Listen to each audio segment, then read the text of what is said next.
Hello everyone and welcome back to my channel, but this time it's going to be a little bit different. So if you can see here, this is what I'm calling as Brooklyn Reads What She Wants, which is going to be kind of like a pseudo podcast, like a reading podcast. So there's not going to be a whole bunch of visuals, and like if you really just want to step away and just listen, there's not really a lot that's going to be for you to watch with these, which is kind of my goal, to do this like once a month and all that stuff. I have been trying to get back into reading because I'm done with grad school. So I have my master's degree. Yay, go for me. And so I am doing more to get back into like hobbies that I haven't allowed myself to get into or be in, because unfortunately I can't take on a whole bunch of things at once. And before I start like shutting down, and reading is one of those things, reading for fun, that is one of those things that I had to put aside and I guess just let it take a back burner. So this is going to be, me sharing my journey of getting back into reading for fun. I download all of my books from Libby, which is a library reading app. You can get it on the App Store. You can get it Google Play. Also, this is not sponsored. I'm just really passionate about this. So if you live in a city, you probably have a local library. Now more than ever, it is so important to help those local libraries by utilizing them. And I know that you have a phone. You're probably using it right this second. So Libby is completely free with a library card, which is also completely free. And you can download the app on your phone or even on your tablet. You can download it on your Android, Samsung tablet. You can download it on your iPad. And if you have a Kindle, you can also download the books onto your Kindle from Libby through the Amazon app. So all you have to do is have your library card, log into Libby with your library card, and then search your library's digital book database and see if it has the book that you've been wanting to read. It is completely free. And if you already have a phone, like I said, you don't have to spend any extra money. I did start reading some of these books on my iPad before I bought a Kindle during Christmas time. It was supposed to be a gift. She already had gotten the Kindle and I was like, oh, so I won't be giving that to you actually. And I kept it for myself. I was told ahead of time that somebody else had already bought her the Kindle, but I just didn't have it in my heart to, return it. So I kept it for myself. I use it literally all the time. And so I have not paid a single cent to Amazon to download books because I've been using Libby and I've been downloading them from my library and reading them for free. So highly recommend Libby. They don't just have ebooks, they also have audiobooks and they have magazines. And if you use Apple CarPlay or the Android CarPlay, Apple CarPlay for sure has a Libby app already up there along with your Chick-fil-A and your Target. And that's a much easier way to listen to your audiobooks. You can also download more than one thing at a time. You can download an audiobook to listen to on your phone, going to work, to school, wherever you commute to, in your car, or even just on your phone through your headphones. And you can download an ebook straight to your Kindle, your iPad, or even your phone at the same time. Another app I use, especially for organizing the things that I want to read or looking at reviews and leaving my own reviews, is Fable. Fable is so nice because you can look up synopses, you can read other people's reviews. Sometimes you can even read straight from the app. I have not done that yet, but it's a very more cohesive way than Goodreads to be able to like put out a list. It also gives you breakdowns of tracking your reading and also what kind of reader that you are. And there is a quiz that's called What Should I Read? And you can tell them your mood, tell them how fast-paced you want something to go, what kinds of trigger warnings that you don't want to have in it, and then it'll give you, based on your books of things that you want to read, and also their existing database of things that you could read, a recommendation for you. Another thing that I like about Fable is that they have clubs. I'm not a part of a book club because I'm trying to do things at my own pace right now, but if you would like to read a specific book with a whole bunch of people and talk to it just from the app, you can do that. You can connect with a whole bunch of people that way, and so Libby and Fable are two highly recommended apps. Not sponsored, just very passionate. So this is how it's like gonna go. So I'm going to tell you like the book title and by who it is and the number of pages it has, when I read it. And if you look up here, it's going to have like, if you don't just listen to it and if you like look at the visuals, then there's going to be like the book cover, whether or not I recommend it, also if it's spicy, and what my rating is out of 5 stars. I know that there are 5.5 stars up here, but like just showing you that there can be halves and quarters and I guess thirds or whatever of stars up here. So, but I did start easy, I guess. I wanted to start with things that I knew that I liked as a kid. And I also wanted to start with standalone romance novels because it's not really a secret just because of how much that I talk about on my channel, but I love love. I think it's adorable. I love when people are together. But yeah, so I wanted to start really slow and work my way up to be able to, I guess, digest like those big honky series that you have to put a lot of brain power and willpower into finishing them. So this is me starting to get back into reading. Not saying that I don't want to read like the big series. I do. I just don't have it in me, especially if they're not finished yet, to start with them just yet. I think I need to start off slow and easy. So then, that's how burnout happens, is by just launching yourself right in. So this goes back to September. But the first book that I started with is called The Little Mermaid's Voice by Shauna Slayton. It's technically the 6th book in the series, but each book is a fairy tale retelling. It's called Fairy Tale Inheritance is what like the series is called. And so it basically goes through kind of like, think the Disney princesses, but based on their original fairy tales. And it goes through each of those like well-known stories. And the one that I read was about The Little Mermaid, because I've mentioned this before. The Little Mermaid is my favorite movie. It kind of is one of my favorite fairy tales. That and, well, I guess just that one. Because I was like, man, do I actually like the regular fairy tales from the other ones? Because they're a little dark. The original Little Mermaid is pretty dark too. If you don't know a lot about it, I would do some background research before reading this book. If you do decide to pick this up, I do recommend it. This one, I couldn't find the page numbers for it. So it's not on here, but the other ones will have that.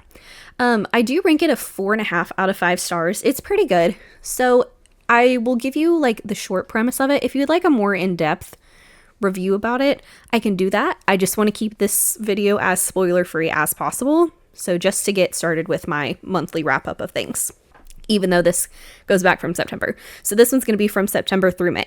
But this one is not technically a modern-day retelling of The Little Mermaid. So basically, because of the original Little Mermaid, and they only refer to her as the Little Mermaid, she doesn't have a name, which she didn't in the original fairy tale either. So I like that was very close to being correct for the adaptation or whatever. So because of her actions with the prince, then the merfolks decided to put a cap on the surface, and no mermaid is allowed to leave the ocean ever again because of her actions. So it is now 1912. Keep that in mind. And there is one last survivor from that prince's line. So obviously the prince had married the girl who he married instead of marrying the Little Mermaid, which is why she turns into sea foam at the end. That's the original fairy tale. So that's not a spoiler. It's like ancient. Okay. Anyways. So there's not really a monarchy anymore, not from their line, but they do have a living descendant, and he is set to travel to America on the Titanic. I know what you're thinking. That's a little, wow, how genius is that to have the Little Mermaid with the Titanic? Because that's what I thought too. Because that was what I searched for. I was like, how fun it would be if there was like a Little Mermaid and like Titanic like book that I could read. And so I just happened to put those in a tags in Libby, which I'll talk about Libby later. And boom, this came up, which is why I started reading it. I also read this in 2 days. So anyways, so there is, I believe it's the original Sea Witch, but and I don't remember the character's name in this. It's been a few months. I don't remember her name. But she tricks the current Little Mermaid into, hey, if you want to save your people, you need to kill this dude. And this new Little Mermaid has so much hatred for humans because she's like, what is so special about them that the original Little Mermaid decided to give up everything that we have underneath the sea and trap us? Of course I'm going to go kill him. So she has to also turn into a human, which she's not quite as capable as the original Little Mermaid. She doesn't like to have her feet hurt. And also there's a lot of like, I guess, imagery about like the scales falling off of her and it hurting and stuff whenever she turns. Well, there's this like guard guy that she's been friends with her whole entire life. He's also a mermaid, by the way. And he like loves her and she like kind of hints to loving him. Well, she doesn't tell him about this plan because the whole plan is make this dude fall in love and then kill him.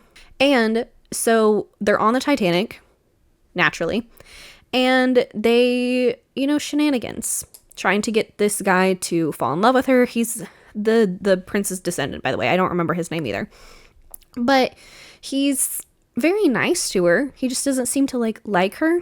And then obviously, this is also not a spoiler either because it actually happened, but the Titanic sinks. But that's about as far as I'm going to go because I do recommend it and I think that you should read it. And technically it's a YA novel, but you know what? Who cares? We don't have to always have something spicy going on for a book to be enjoyable. But I do recommend this book. And if you'd like to know what happens, I can either do an in-depth review over it or you can read it. So, but 4.5 out of 5 stars for The Little Mermaid's Voice by Shauna Slayton, and I do recommend it. The next book I read is Princess of the Midnight Ball by Jessica Day George, which is the first in a series, and it has 280 pages. I read it in October, and I rate it 4.75 out of 5 stars. Also very highly recommend it.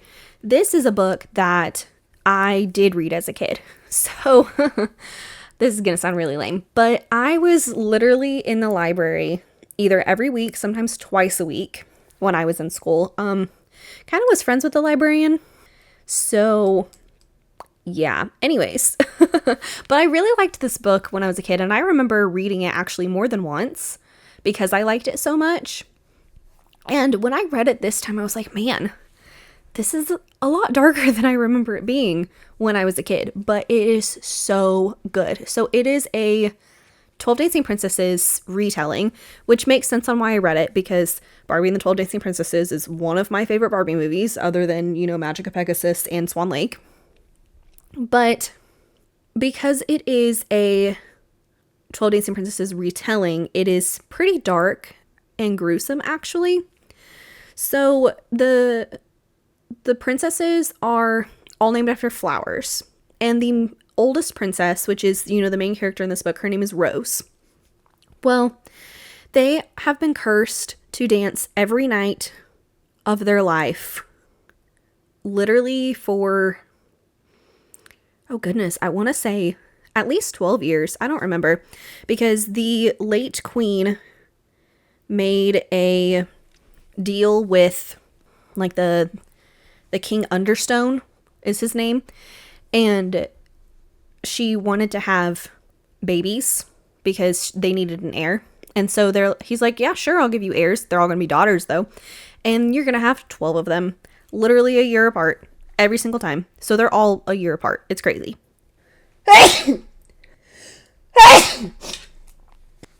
So the oldest one is Rose. They're also in the middle of a war. So that's another one of the deals that they did. So not only are they cursed to dance, or like she had 12 princesses, but there was a war that broke out. And so she went back to him and was like, hey, I also need your help with winning this war. And so he's like, cool. And so to uphold that end of the bargain, she had to dance like every single night for him. Well, she died from exhaustion, and so now her daughters, the 12 princesses, have to keep that up for her, hence the 12 Dancing Princesses.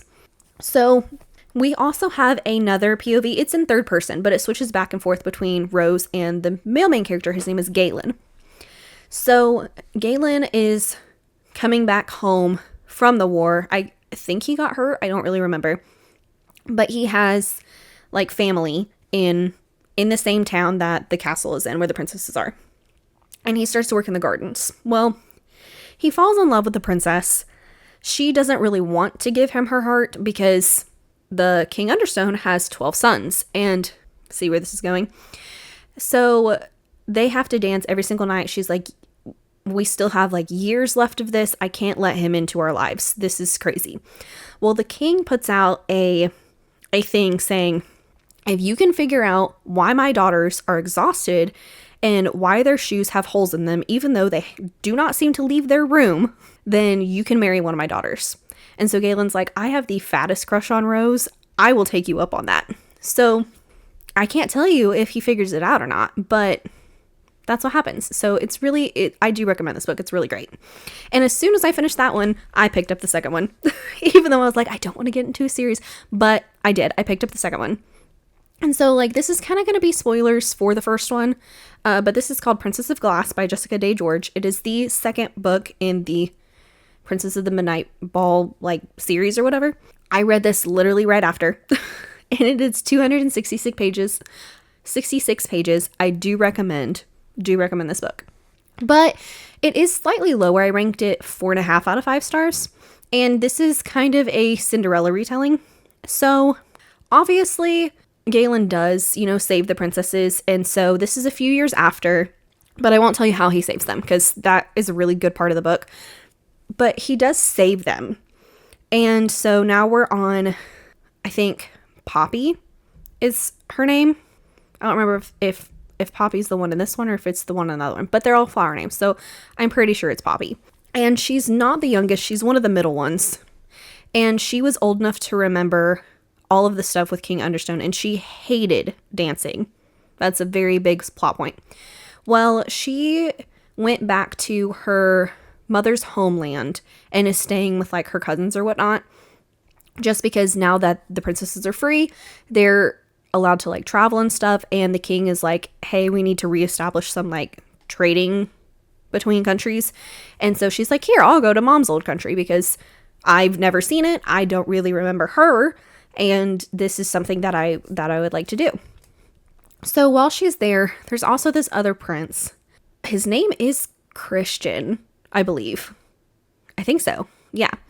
And he's from also another like country. It's kind of like enemies to lovers-ish. Not really. They don't hate each other. It's just more like she's not interested in having a love, I guess. But it's a Cinderella retelling. There is a maid whose family fell from grace because of her dad like gambling away everything. And because of that, his punishment was, execution. So she's an orphan. She's also a maid because she lost everything because of her dad. And so she feels that she deserves to be able to, I guess, step back into the life that she was born into. And so she makes this deal with, this is not Poppy, this is the maid, by the way. She makes this deal with this lady in a mirror, I think. Yeah, some like evil enchantress lady.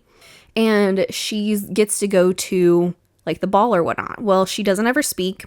All the men are bewitched by her, including Christian, which really pisses Poppy off because she's like, I think I have a crush on this guy. Why do I feel like this? Why is he like enamored by her? And so every time that the lady, like the mysterious girl is like mentioned, all of the guys get like glassy eyed.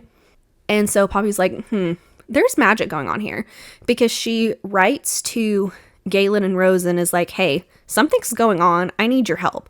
And so then they come and they figure out like the magic and stuff. Well, can't tell you where the Cinderella part comes in because that's big spoilers, but very good. Highly recommend. If you would like to hear anything else that happens about it, I can do an in-depth review on it. Not going to here. I'm trying to keep this as spoiler free as possible. But yeah, so that is Princess of Glass. And then I instantly picked up the third one, which is Princess of the Silver Woods, which is 326 pages, also still by Jessica Day George. And I did rate this one lower, like gradually as the series goes on. It's good, but it's not like my absolute favorite. So this one's only 4 out of 5 stars, but I do recommend it. It's really good. And this one is kind of like a Red Riding Hood retelling, except for it follows the youngest princess. I believe her name is Petunia. And this is like 10 years after the original happenings in the first book. Because in the first book, I think she was 6 and now she's like 16. Well, she's riding to go visit some duchess that's like on the border of her place and somewhere else. And because she's friends with her or whatnot, and she's got a crush on her grandson, even though the way that he's described is very ghoulish. But she gets, like, her carriage gets attacked by these, they're not really men, they're like young men, they're like boys, basically, like teenage boys in wolf masks. But the problem is Petunia, because Galen is very protective over Rose and her sisters, has taught her to fight. And so she holds her own against the wolves. And she gets kidnapped by them because they're like, she saw us without our masks. Like, this is nuts. And I don't remember the dude's name, but the leader of them is like her love interest. And he is like very enamored by her. They live like in old abandoned like places because they're like refugees or whatever. And I guess his dad used to be oh goodness, I don't know what kind of land he owned. Like a baron or something. But his dad's dead. And I guess he's mad at the king because, I say I guess as if I haven't read this book, but he's mad at the king because their land got taken from them during the war and given to like the neighboring country, as if the king had no idea that they existed. And so he's mad because he's supposed to be a baron and he is supposed to have, you know, like food and shelter and stuff for his people. And all of his people that like his dad was in charge of are now living basically based on what he can steal from traveling people. And so he takes her back to where she's supposed to be, which is his old house, which is now the Duchess's house. And we didn't get a lot of like nightmares and creatures and stuff in the second book. Rose had them in the first book, but Petunia really has them in the third book. And so she's like, I don't really remember this. I miss dancing because we don't dance anymore. And she was 6. So she only remembers I liked to dance. That's what she remembered. And she's like, I don't really understand why all these shadowy figures are always coming to see me. Well, the dude, I don't remember his name. I wish I remembered his name. He sees all these shadowy people like go into her window after he drops her off because he has to hide in the greenhouse, and he notices like strangeness in the greenhouse. Well, Petunia, I think somehow like finds him in there or something. Anyways, Galen and Rose come back because, you know, Galen knows a lot about magic. He's very protective of the princesses because, you know, he saved his wife and all that stuff. Well, another plot point is that Rose can't have babies. They've been trying for literally 10 years and she can't have babies. And it's like very sad for them. Well, you know, I want to say so many more things. The only thing that I'll say is they go back to the realm of King Understone, which is why she's Princess of the Silver Woods. But I can't tell you how that happens, and I don't want to spoil anything for you because people are not who they seem to be. But I highly recommend this book. So if you'd like me to do an in-depth review over the entire series, I can do that, but not right now. The next one that I read has 384 pages. It's called Upon a Frosted Star by M.A. Kuzniar. I think I got about to page 100-ish. Maybe less than that. I don't know. It felt like it dragged on forever. I also read this in late October based on my Libby checkouts, but I DNF'd it. Apparently there's supposed to be spice, but as of right now, and I might go back to this, as of right now, I don't recommend.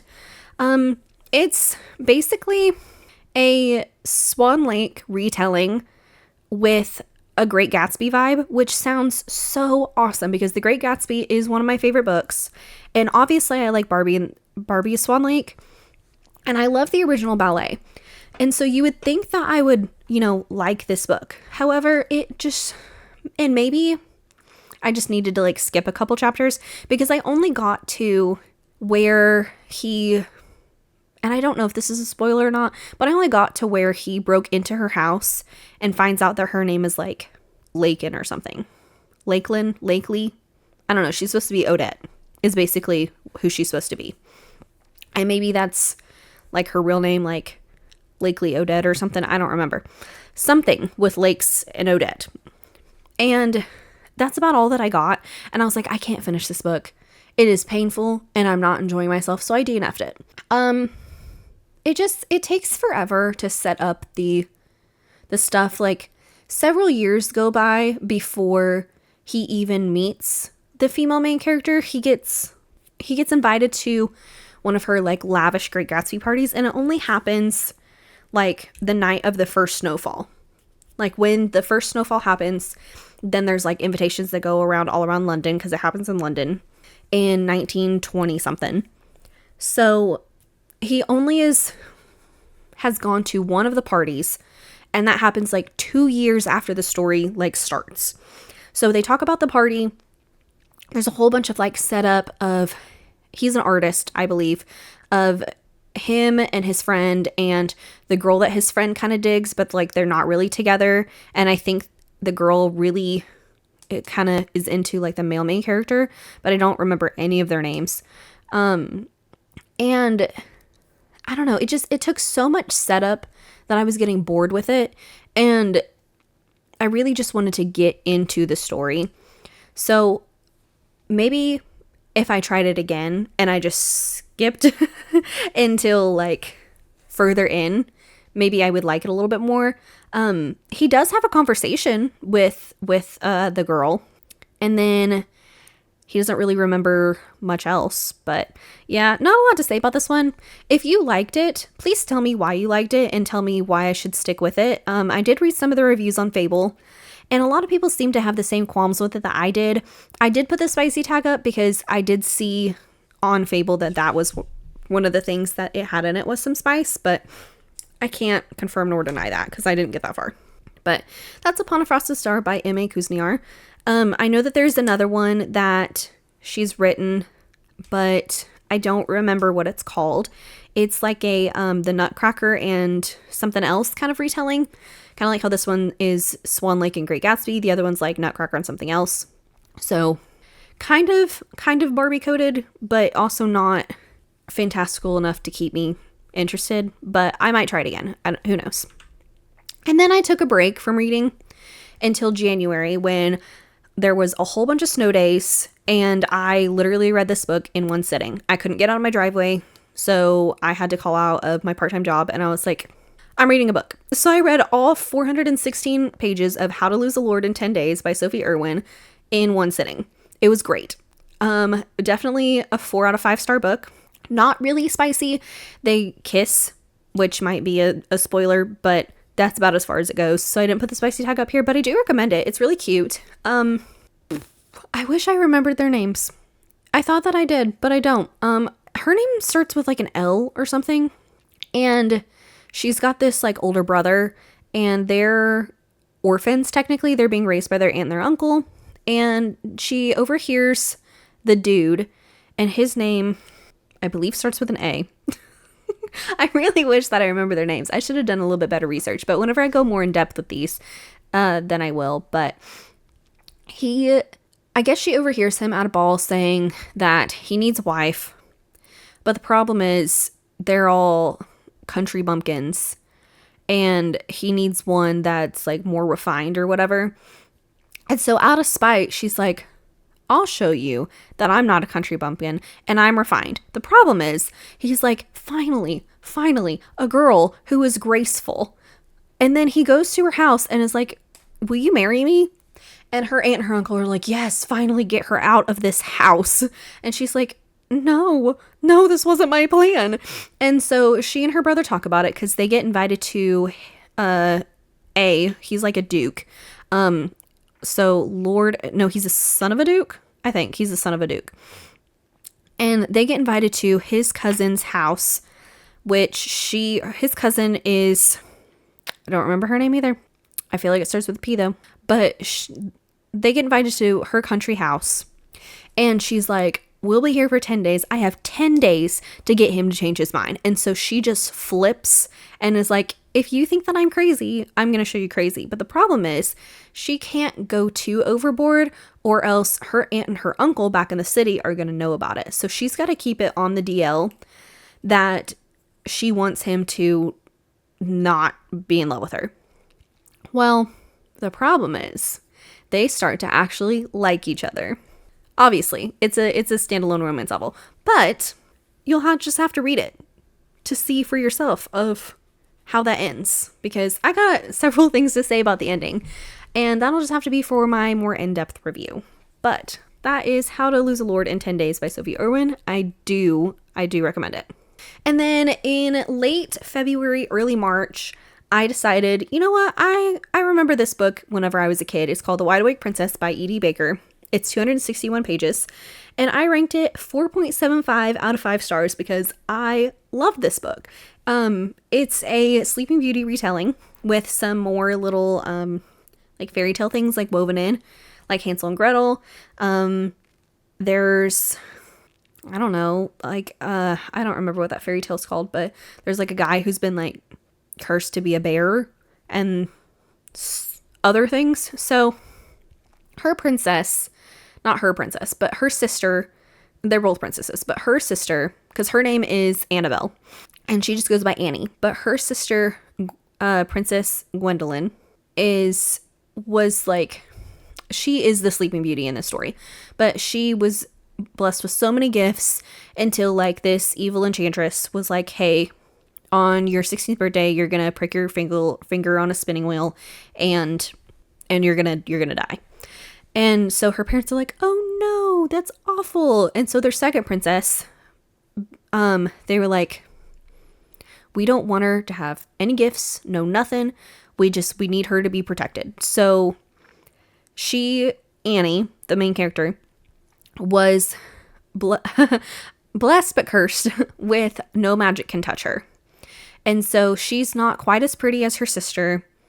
And the problem is magic for nobility in this world is so common that when Annie is too close to them, their glamour starts to wear off. So like Gwendolyn is not quite as pretty whenever Annie is around, so she doesn't really get to be around her family because they're like, you can't touch us because you've been cursed that no magic can touch you, and the problem is it makes our magic go away. A side effect of Annie's blessing and curse is that she can hear when magic is near. It sounds like twinkling bells, sometimes like very light if it's good magic, sometimes very like gross if it's bad magic. So she can tell when something is good or bad magic. And so she spends a lot of time with the castle guards trying to figure out when things are good or bad magic. And it's her sister's birthday, her 16th birthday in fact, and there's like some suspicious things going on. Well, there's these people who are trying to, I guess, bring in unwanted gifts, for lack of a better term. It's not technically a spindle, but Gwen does manage to open up a gift and it pricks her, and so the whole castle falls asleep but Annie. So she is like, well, I guess because she needs a prince to wake her, I guess I better go round up some princes and save my kingdom, I guess, because I'm the only one who can. Who knows when people are going to be here, because if people find out that we're asleep, then they're going to come attack us, and then I'm not going to have a kingdom anymore. So she takes it upon herself to go around to all the neighboring kingdoms and find princes. She literally finds a whole bunch of princes to come and wake up her sister. But that, I can't tell you any more than that, actually. It's a really good book. It is technically the first in a series, but it's really good to just read this one like by itself. I haven't read the second one, but it's good. I like it a lot. The next one is Today, Tonight, Tomorrow by Rachel Lynn Solomon, which is the first in a series. I read it in March, and I also read it in one sitting. It's 384 pages, and this is the only 5-star that I've given so far on any of the books that I've read. I do highly recommend it, and there is some spice at the very, very end, but it is academic enemies to lovers, which love academic enemies to lovers. I'm not gonna lie. So the main characters are Rowan and Neil. And they have been at each other's throats since freshman year of high school. One more than the other, but I can't tell you who, and I can't tell you why. And they are graduating high school in Seattle. They live in Seattle. And they're both going to the East Coast for college. Rowan is going to Boston, and Neil is going to New York. So this is their last day that they have together. And their high school does this thing called Howl, which is a Seattle citywide scavenger hunt. And the problem is it's also like Secret Assassin at the same time.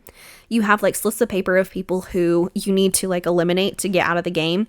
And the grand prize is, I don't remember how much money. It's either $2,500 or it's $5,000, but they both need it for their tuition because Rowan's like, my parents have money, but we don't have enough money for me to also get through all of college, even though she's like also been working a part-time job at this cafe and she's been saving up money. Neil comes from a single mom household and he's like, she doesn't have any money to help me out. I need her to use all of her resources from my little sister. And so they team up because they're like, you know what, we're two of the smartest people that we know because they were both also in the running for valedictorian. And they're like, people are trying to get us because Rowan overhears like a conversation and they're like, we're gonna snipe Neil out. And she's like, I can't let that happen. That's not an easy, like, I don't want to win easy. So she's like, I know who has you. We need to team up, keep an eye out for them. And then at the end, we'll see what happens. So while they're doing this together, they start to fall in love, but I can't tell you anything else because I really want to because it's so good. But I very much recommend it. Very, very much recommend it. It's really good. Like, I had it recommended to me by a close friend and she was like, yeah, I love this book in high school. It's one of my favorite books. And I was like, what's that book called? I would like to read it. So I read it. Very good. It's also quickly become one of my favorites. But that's Today, Tonight, Tomorrow by Rachel Lynn Solomon. And then, as soon as I finished that one, I turned around and and checked out the second one, which is called Past, Present, Future. And it's also 384 pages. I did give this one 4.5 out of 5 stars. It also, I put the spicy up here. The spicy is like most of the way through the book. And there is a 1.5 novel, which is called like The First Date or something. It's not on Libby, but it's on Fable. But I haven't downloaded it from Fable. So, or I guess it's not available at my library on Libby. Anyways, so it's called Past, Present, Future, and it's their freshman year of college. And it's just basically, it goes in between Rowan and Neil's POVs, which the first one is only in Rowan's, which I really liked that because it was nice to hear some confessions from Neil that we needed to not know, that we needed to learn alongside Rowan, I guess. But they're together, which, you know, is a spoiler from the first book, which, I mean, it's enemies to lovers, so obviously you would have figured that out. But it goes through their first year in college and just like the ups and downs of navigating a relationship that's long distance. And then also navigating like what you want to do in life and mental health and stuff. So it was a little bit harder of a read just because I was like, man, I really relate to Neil. This is sad, but it's pretty good. I do recommend it. I do like the first one better, and it still is okay to have just that book by itself without also reading the second one. You're not really, I mean, you're missing out on the future stuff, but you can also with any book just be like, this is what their future likes in my head. You know what I mean? So 4.5 out of 5 stars. That's Past, Present, Future by Rachel Lynn Solomon. And then I read another one in April, which is 320 pages, called A Totally Awkward Love Story. It's by Lucy Iveson and Tom Ellen.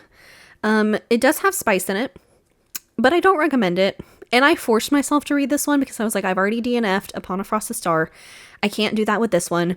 But it's only like 2.5 out of 5 stars. I didn't really enjoy this book. Some of it I did like, But the fact that there was so much miscommunication between the like main characters, because they've graduated high school, they're about to start college, this is like their last summer, she's trying to, you know, lose her virginity, and so is he, because they've made it this far without. And then anyways, it flips between their POVs, which I think his POV is written by Tom Ellen and her POV is written by Lucy Iveson. I think her name's like Hannah or something, and his name's like, I don't know, it starts with a J, but I don't remember what it is. Josh, Jake, James, something. One of those. It's a J name. It doesn't really matter. But they meet in this party and they like bond over hot grape juice, which they're also British. So maybe I'm just missing out because I'm an American, but that sounds yucky to me. But they bond over that in a bathroom. And then they both like, I don't know, they both just don't think at all. And then they end up on this double date where they're supposed to be with like somebody who's not them, and they're like, oh my gosh, it's you. But I'm like, why wouldn't you out loud, instead of just in your head, be like, oh my gosh, it's you, this is who I was talking about, so then you could just, you know, start your relationship. Because they spent more of the book away from each other than they did with each other. And this one I don't care to give spoilers because don't read it, it's not good. Please don't read it.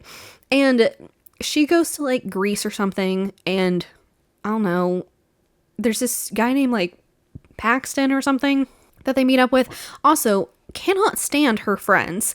Stella is a bad friend. Very bad friend. And then one of her other friends is like cheating on her long-term boyfriend, Ollie. And her and like the fourth friend, that I also don't remember her name, are like, hey, we should probably tell Ollie about this. And they're like, no, we can't do that. And I'm like, yes, you should. Yes, you should. Because if you see that your friend is cheating on him, then be like, hey, just to let you know, your girl's not as faithful as you think she is, because that's what I would want to know, you know. But whatever, not my friends. Because Stella is a massive B word, and she thinks everything needs to be her way or the highway, and Hannah will not stop being her friend. She even acknowledges it all the time. She's like, she's my best friend, and honestly, I kind of hate her, but she never stops being her friend. And you know, maybe if I had a best friend like that at 18, maybe I would also want to stick around and be like, hey, I don't really have anybody else, so let me just stay with this friend who just sucks. I didn't have that, thank goodness. And so now I'm like, I don't know. But then they end up meeting again at this like music festival. It's kind of like Coachella, but in Britain or something. I don't remember. And then they like really hit it off again. They're like, I finally met you again. And I'm like, you could have, you know, had each other a long time ago or whatever. But there's also like, there's some stupid reason. Oh, yes, because Paxton ends up going to this music festival, even though like him and Stella are like kind of together, but Paxton kind of likes Hannah, and Hannah's like, no, Stella obviously likes you, so like, I'm not going to get myself involved with this. Well, the J named male main character gets like pissed off at that, and I think his name is Josh, and he's like, he obviously likes you, and Hannah's like, but I don't like him. And so I'm like, girl, if he's getting mad at you because this other dude likes you but you don't like him, just walk away. It's just because you think that this could be your person at 18, mind you, doesn't mean that it is, but whatever. And so eventually, after, you know, they try and make each other jealous at this music festival, eventually they reconnect because they both live in London, and they, you know, have their first time together, which is at the very end of the book, which is why there's a spicy thing here, except for they, you know, have talked about it like the whole entire book, and it's really gross and icky, and maybe it's like supposed to be this coming of age, but it's not hilarious, and it's not a deep romance. It's just, I don't know, it's not well paced.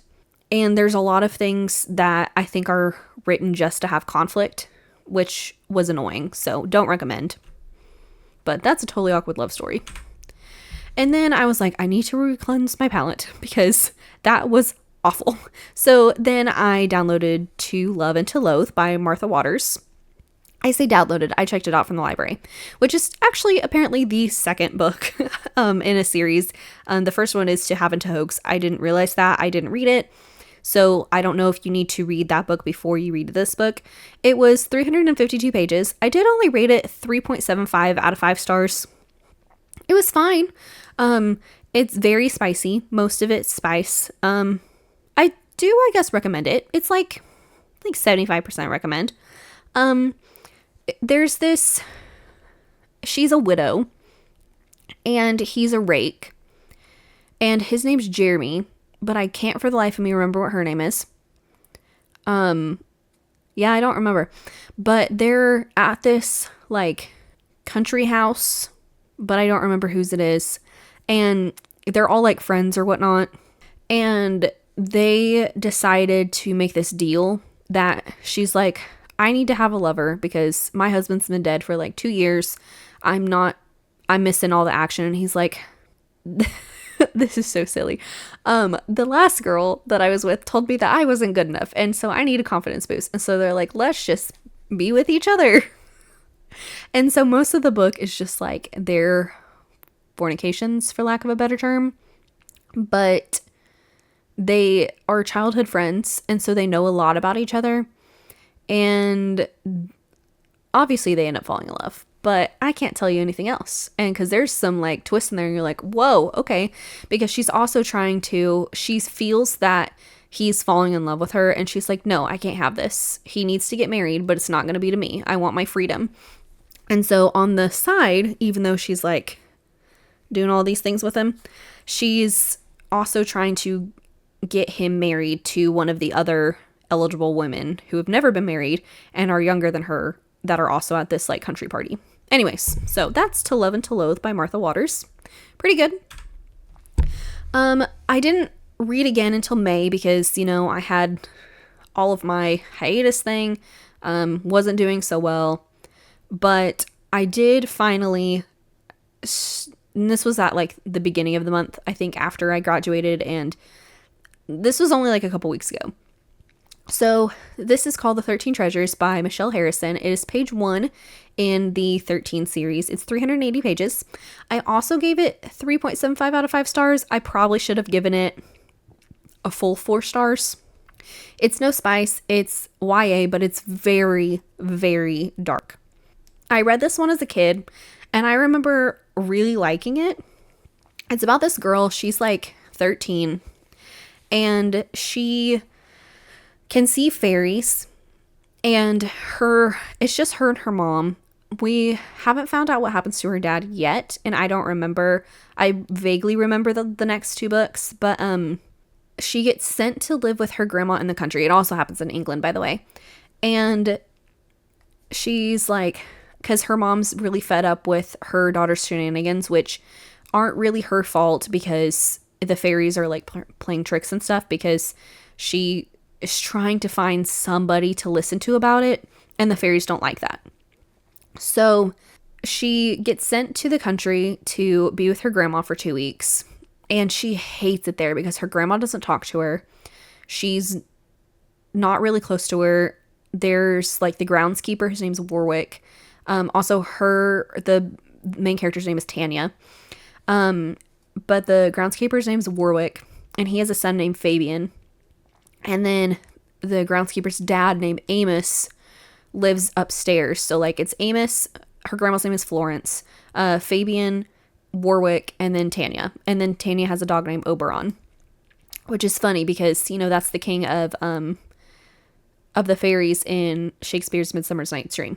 So that's hilarious to me. But she still sees fairies at her grandma's house, and they are worse in the country. And so basically Fabian's kind of like intrigued by her, which is, I ship them so hard. I know that they're only 13, but I think it's adorable to have young love like that. But there's also this like mystery of this girl, and her name was Morwenna Bloom, and she had gone missing like 50 years prior. And so they're trying to figure out that mystery. Well, there's also this girl, and her name's also, Do we know that in that book? She goes by Red. She goes by Red. And she has been stealing, they're called changelings. And they are children that the fairies like change with human fairies or like human babies because for various reasons, either the fairy babies are awful and the human babies are happy and healthy. And so they need to like change them, or, you know, there's other reasons, but that's mostly the main reason. So Red is taking it upon herself to steal the babies, and they're mostly orphans, the orphan changelings, and give them back to the fairy realm. That's what she's done. But she's on the run from the law because, you know, not everybody can see fairies, just Red and Tanya that we know so far. And yeah, so that's happening while her and Fabian are trying to solve the mystery of the disappearance of Morwenna Bloom. So it's very, very gruesome, actually. There's a lot of dark things that are in there. And it's definitely was written in the early 2010s. So there's kind of some wording in there that is insensitive now. So just as a warning, it more so has to do with people's nationalities than it does anything else. But it was pretty good. I'm going to read the second and third books again. After how it was, I was like, I need a palate cleanse. Wow. Okay. And so then I was like, this book that I've been wanting to read is finally available. It's called Two Can Play by Allie Hazelwood, and it's 206 pages. I also read it, literally checked it out right after I finished The 13 Treasures, because I was like, that was a little bit gruesome. I'm not ready for the second book yet. I need something else. I do recommend it. It does have quite a bit of spice in it. And I did read the all new bonus chapter. It's about this girl. Her name's Viola. And she is part of this like indie game company called Fly Butter, which is funny because I feel like it's like butterfly, but like opposite, which obviously, but there's also, they're trying to bid for working on the third game in a series that is based on a book series that she used to read with her dad called Limerence. But the problem is the main studio wants her team and then the rival company's team to develop it together, because they both have like their strengths and stuff. Like her team does very good on the RPG elements, and the other team does very good on like the combat, and like they both do pretty well on like the characters and like the scenery and stuff. Well, she has had kind of an unrequited crush on the dude that I don't remember his name. I wish I did, but I don't remember his name. And he's very standoffish to her, and she does not know why, because she thought that their first meeting that they really connected, but every meeting after that he's been like giving her space and stuff, but she's only really talked to him in like a crowd. Well, they're stuck at this snow like resort together because like they're being paid to get along, like her team and his team, and she's like, I don't understand. Why do you hate me? But she's also is picking up on things that he does. And she's like, do you like me? Like, I don't get it. And so I really don't want to spoil it. But the one thing that I'll say is I know it's a novella, and I liked that about it because I was like, it's a very quick read. I read it in 2 days. Just because whenever I originally picked it out, it was late at night, and I was like, whoa, I can only read for about an hour. And then I read the rest of it the entire next day. But their yearning or pining for one another was really short compared to the spice, because it felt like the first half was like getting to know each other outside of I think you hate me, and then the last half was just spice, and I was like, I needed more conversation between the two of them. But, you know, if you're into that kind of thing, then I do recommend it. But I'm not gonna lie, I did just skip through the spice, and I was like, I need them to be talking, please. I don't really care what they're doing. I want to hear them getting to know each other, because that was more important to me than anything. So, because they had known each other for like 5 years, but they didn't know each other. You know what I mean? So that's Two Can Play by Allie Hazelwood. And then the most recent book that I read is called 1,000 Heartbeats by Kiera Cass, and it's 576 pages, but broken up into 3 parts, which very hefty book. I honestly wish it wasn't a standalone book. I wish it would have been 3 books because it took me a while to read. I literally just finished this book a couple days ago, but I do rank it a 4 out of 5 stars, and I do recommend it. It's also an enemies to lovers, and her name is Princess Annika, and she's a princess. Her brother is Escalus, which is really Escalus, which was really hard to pronounce, but like her mom has been missing for years. Her dad isn't really himself. I don't know if he has like, because of when this takes place, because it's a fantasy book, but there's no like magic or whatnot. It's just like royal. But maybe just because of when it takes place, they don't know that it's like bipolar or whatever. And I don't know if that's even what it's trying to portray. That's just like my guess. But her dad is not very kind, and she is supposed to be marrying this Duke guy so then they can like secure their line, because I guess Nicholas is technically her cousin, but he's the only other one who could claim, I say that in quotes, claim the throne from her family because of how like the history of their country is, because there was like 6 clans who made up the land, and her family was like voted to, you know, take care of it or whatnot. And so Nicholas is the only other one who could claim to the throne if he wanted to.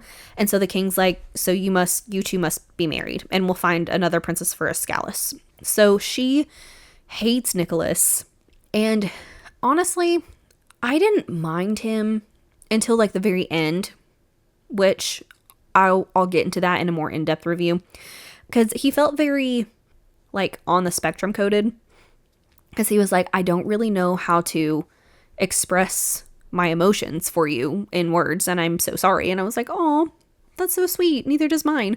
But there's also this like library dude, his name's Rhett, and he is very much in love with Annika, makes it known all the time, but she's like, I'm not really into either one of you. Like, I've read all these like romance novels, and I'm looking for that spark, and I'm not feeling the spark with you. And Rhett is the one who tells her that love feels like 1,000 heartbeats, which is why it's called 1,000 Heartbeats.